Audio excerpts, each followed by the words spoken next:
Hi guys! Good morning! Ayan, tanghali na ako nakapag-video guys at ginahol ako sa oras.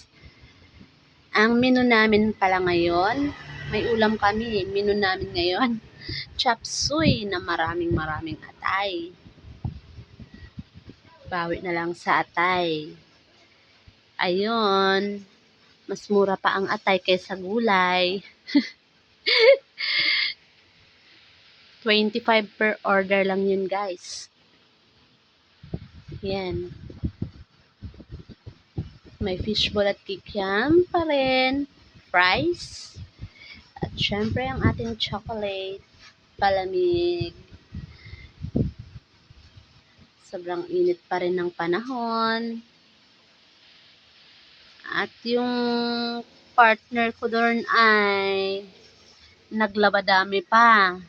Ayun. Say hi!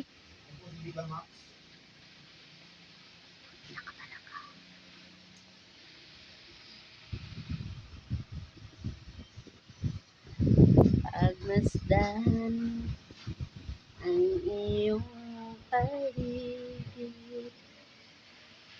Ganito lang ang aking buhay. Ang init-init pa. Mamaya pa sila magsipaglabasan. Ang chop suey namin guys pala, may 5 order na kaagad. So ayun, dineliver niya kanina. So sa mga bibili pa dyan, andito lang po kami. Come and visit na lang. Bibi, umayos ka ng didi, Bi.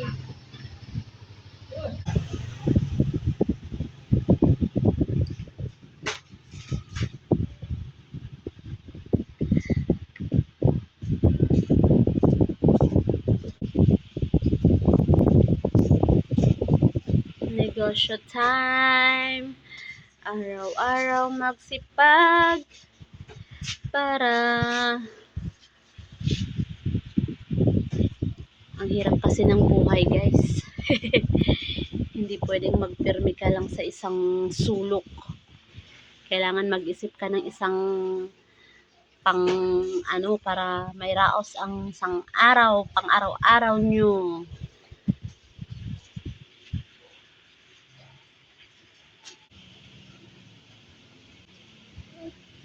Malilim ang lugar namin dito kasi may puno ng langka. So, laking pakinabang talaga ng punong langka, no? Putulan ko pa naman sana yan. Pero ito na lang dito banda sa kabila, yung may natabingan ko.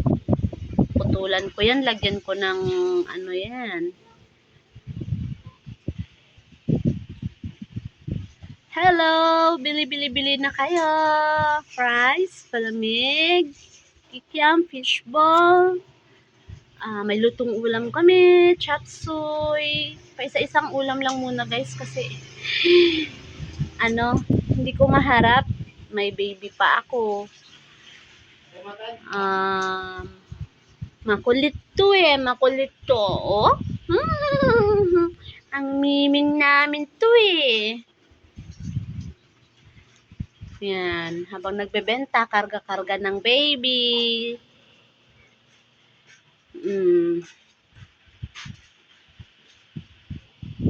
Huwag kang magalaw na. Kasi, nagbibideo si mama, Natutuwa ako sa mga kamatis ko, guys. Malaki na sila. Hi!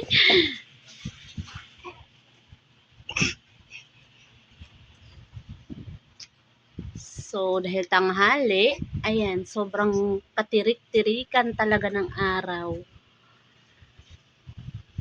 Mamaya pa maglabasan ng mga tao at sobrang init. Mas gugustuhin nilang nagkukulong na lang sa loob ng bahay. Kahit ako, gusto kong magkulong sa loob ng bahay. Kaya lang, kailangan kong kumayod para kumita. Yan. Maraming naglaba ngayon guys. So yan. Pasintabi na lang po. May tao po talaga dyan. Ewan ko babat ganyan. Pasintabi na lang po. Ay, kala mo lang nakatira Pero may mga damit na kasampay.